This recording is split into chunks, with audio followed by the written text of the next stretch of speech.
Hello, hello, hello. Welcome to Social Media Today, brought to you by Social Cycle. We talk about all things social media, news, tips, tricks, and hacks to help you get the full advantage of social media. I'm your host, Mohit.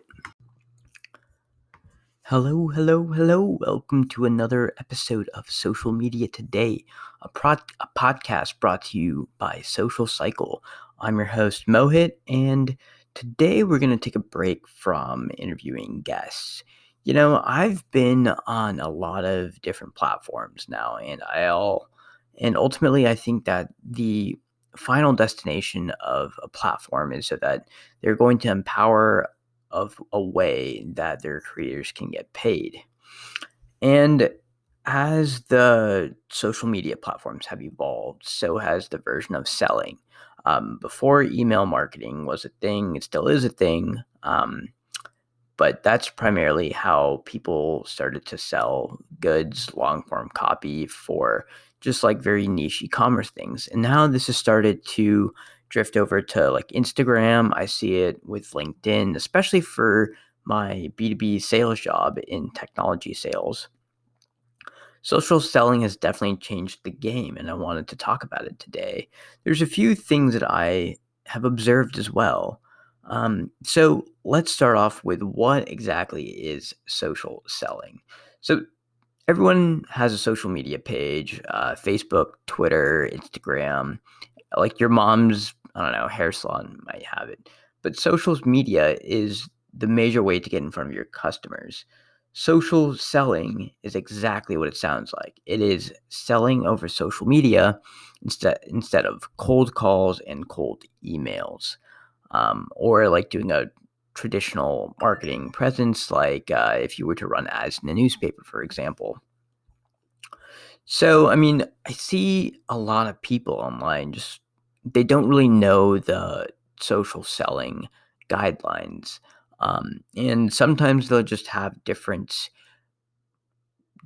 pieces of context around different things, and their backgrounds and their posts are about a bunch of different things. Like the biggest pain that I see in today's thing is that people don't know what their ICP is, their ideal customer persona. You should ask yourself questions like, what do they like? What do they care about? What's something that they might have that's troubling them, that keeps them up at night? You know, think of something that you're just like, "Ugh, if I could just buy a solution, it would make a lot of problems go away." They don't necessarily need to be big problems, but they have to be annoying enough. Um, One thing that I actually bought a fidget spinner because of a Twitter ad, and then I started to see a bunch more ads about fidget spinners, and then I started to watch YouTube reviews, and one of my friends on Instagram was actually selling them, and he had a link, and so I actually bought one. I mean, I guess that's social selling in a way. It got me interested in the product through content. But back to ICP, like think of the things that who like the demographic that you're going to try and solve for. They have a certain problem. What is that? Where do they hang out online? Figure out that, figure out the content.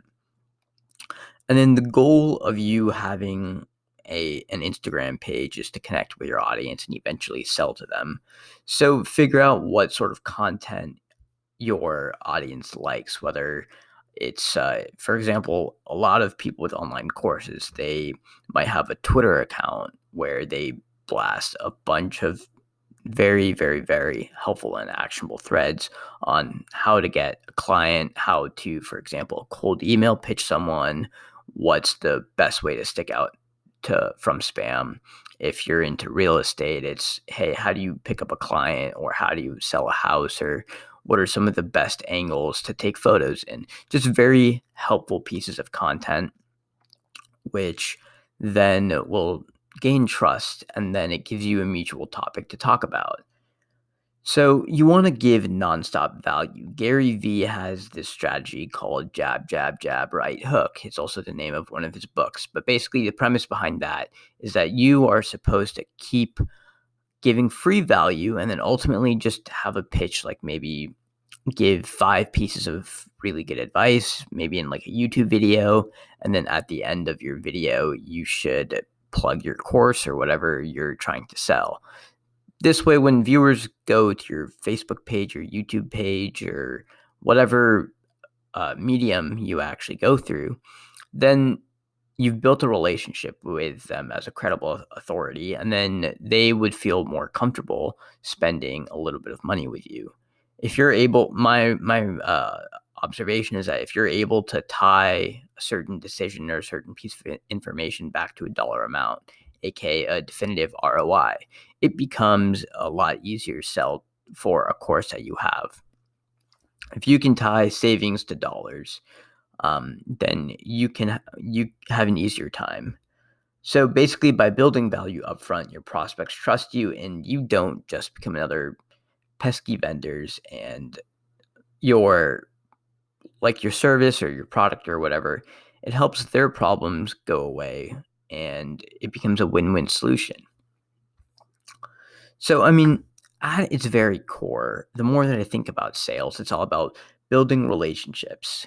Social media has enabled you to build relationships online, whether it's through posting photos, posting infographics on Instagram.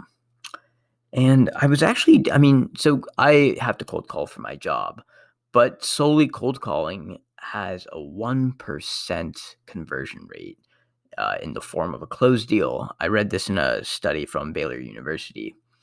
That means 1 out of every 100 people will actually buy something, or it'll result in a meeting or whatever you're trying to sell.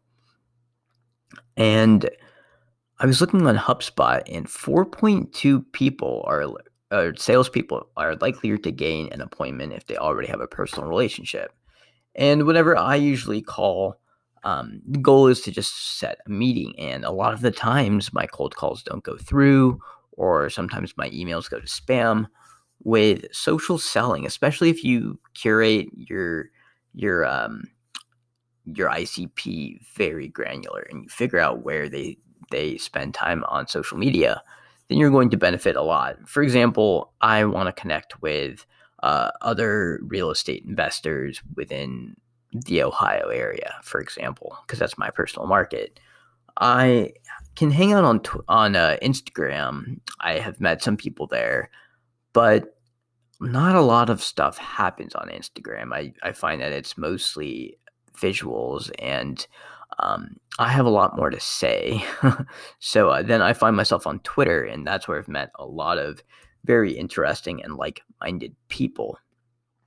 But basically, I mean, even in Facebook groups too, I've met a lot of people just by posting content, posting comments, posting different like strategies or sharing my theses. I just put my thoughts out there, and the people that they resonate with will come out and seek me. I've actually met several people this way who have expressed either an interest in partnering with me on future deals or investing with me on future deals. So, I mean, you never know where the magic of social media will lead you. And I mean, this might be called social selling. I just call it forming genuine relationships online. But you have to be useful. It's jab, jab, jab, right hook. Sales, I feel, has a very dirty connotation to it. People often think of like an 80s used car salesman of, hey, smooth talking. In reality, sales is not that. And with social media, it helps to convey a personalized message, and they're attracted to you. Like if they click on your video or if they follow your Instagram page, then they're attracted to the content that you have. And that's a self-starter right there. It's a little nugget that you can use to reach out to them. That's your trigger. So all in all, what is social selling? Social selling is simply the process of selling over social media. How do you do this? That's a very good question. The key is to honestly just put content that resonates with the rest of your listeners or the people that you want to attract, whether it's for a course, coaching, whatever. And finally, how do you build a relationship, a genuine relationship with just strangers? You post content, you comment on other people's profiles in your niche, and you move that relationship from online to offline in the form of like a Zoom call, phone call, when it's socially distant, maybe even meeting up for coffee or something like that. But